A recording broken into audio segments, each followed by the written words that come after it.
काबिल नहीं रहा। इसे छोड़कर राजा जनक के घर सीता रूप में जन्म लूंगी और तुम्हारी मृत्यु का कारण बनूंगी।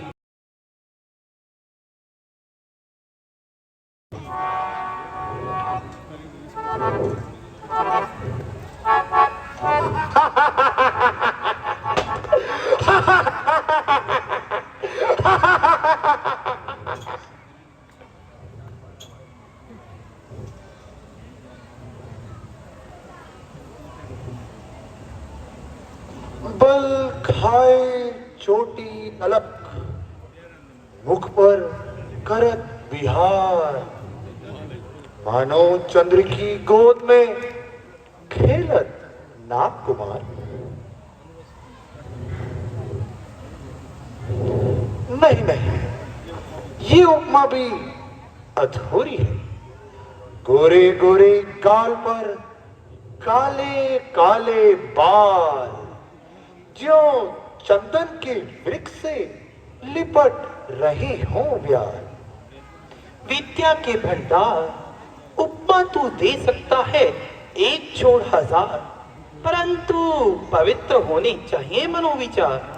गाल पसीजे मग चलत, मस्तक टीका लाल, ओस चाटने के लिए मणि उगलत है व्याल। तेजस्वी पुरुष, किसी का पता पूछने में कोई बुराई नहीं। जो चाहे सवाल कर, परंतु अपनी चेष्टा संभाल कर। मैं कुशध्वज ऋषि की अनाथ कन्या हूं। अनाथ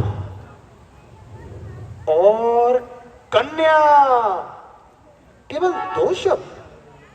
सोचता हूं जब इन दो शब्दों का अर्थ, एक कूजे में दरिया बंद दो, एक तो कुंवारी उस पर अनाथ, एक उत्तर है और अनंत। संभल संभल लंपति, ज्यादा ना मचल। तेरे खोटे भाव जो तेरे दिल में आ रही हैं, तेरे चेहरे पर आ आकर तेरी गीता की निंदा कर रही हैं। अगर तू इन्हें दबा नहीं सकता तो याद रख, किसी पर भी काबू नहीं पा सकता।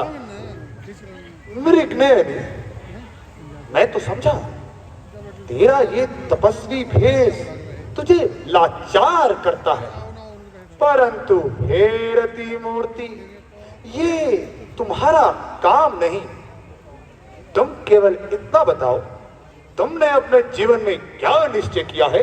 अर्थात वो कौन सा भाग्यशाली पुरुष होगा जो इस चंद्रमा से अमृत पिएगा, इस कोमल अंग के आलिंगन से जिएगा?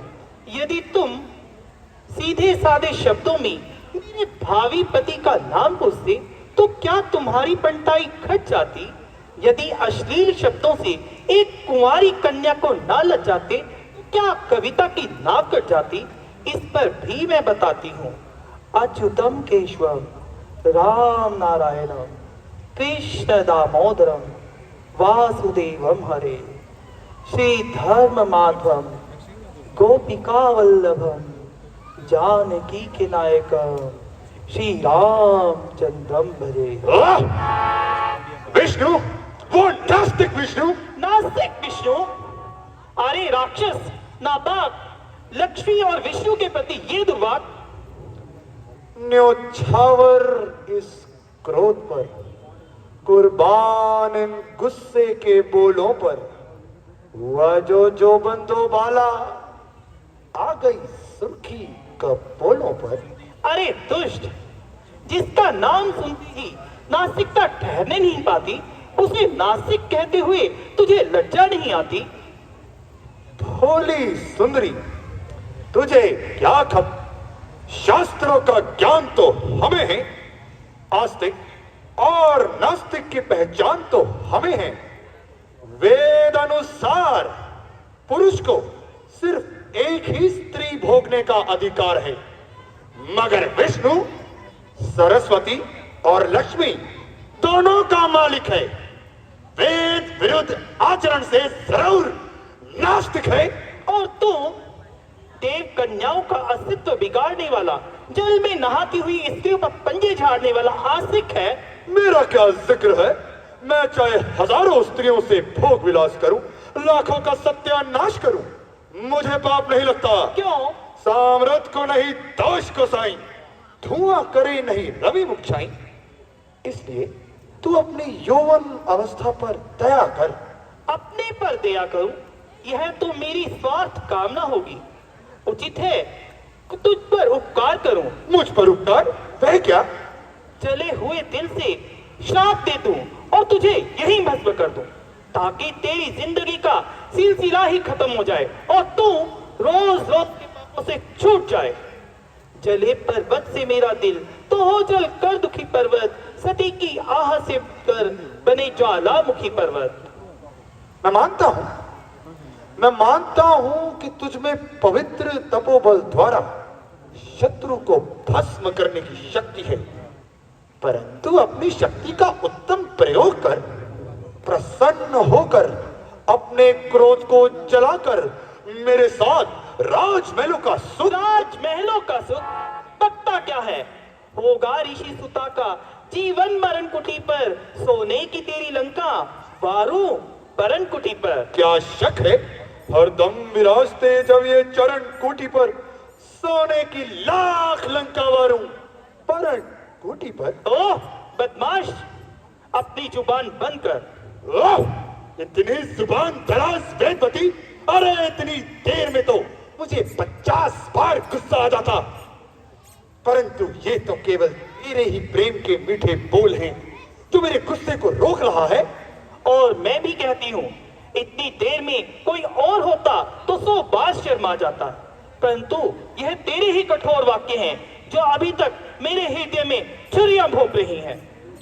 हटेली, याद रख, उठाकर रख लेता तुझे अभी अपने गुब्बारे में, मगर जबरदस्ती अच्छी नहीं, चाहत के बारे में। जा जा, किस हवा में है, जलाकर भस्म कर सकती हूँ एक अदना इशारे में। अगर मैं शाप देती हूँ तो रहती हूँ खसारे में, क्योंकि मैंने शांति से तप किया है। अगर मुझ पर क्रोध गालिब आएगा तो मेरे तप का बल घट जाएगा। तू लाख दुष्ट और क्रूर है, मगर तुझे जीतने के बजाय क्रोध को जीतना मंजूर है। अच्छा सुन, अगर मैं विष्णु और विष्णु लोक को उठाकर समंदर में फेंक दूं, तो क्या मुझे अंगीकार करेगी? 1000 जन्म नहीं। ऋषि कन्या जिस तरह अब तुम्हें धिक्कार रही है, उस वक्त भी धिक्कारेगी। बस मालूम हो गया, कभी तेरे मुंह से अच्छा अच्छा जी ना निकलेगा। जब तक उंगलियां सीधी रहेगी, घी ना निकलेगा। ना कर उंगलियां टेढ़ी, कहा माना भी कर किसी का, ना खून में फंस ना जाए कहीं कोई फांस घी का। चिकनी चुपड़ी बातें बनाती है, ये समझती नहीं तेरे सामने कौन खड़ा है। अरे मैं खूब समझती हूँ, तू एक चिकना घड़ा है जो विष्णु भगवान का नाम सुनकर भी अपनी जिद पर अड़ा है। जो काम मैं करना नहीं चाहता उस पर मजबूर करती है, बार बार उस पर गैरत के नाम पर गरूर करती है। अरे तेरी क्या मजाल, भूल गया 2 जन्म पहले का ध्यान कर, तू उसी विष्णु भगवान की ड्योढ़ी का द्वारपाल हुआ करता था। उस पुरानी बात को रख दे उठाकर ताक पर, क्योंकि अब काबू नहीं बन जाए मुश्ताक पर। बोल, मेरे सामने चलना मंजूर है? अकल के अंधे मंजिल अभी कोसों दूर है। अरे तुझे यहाँ से लिए बगैर रावण यहाँ से नहीं जा सकता। शेर का भाग गीदड़ कभी नहीं खा सकता, इस जन्म तो क्या 1000 जन्म भी तू मुझे नहीं पा सकता। अरे मैं अभी तुझे उठा के ले जाऊंगा। हाँ।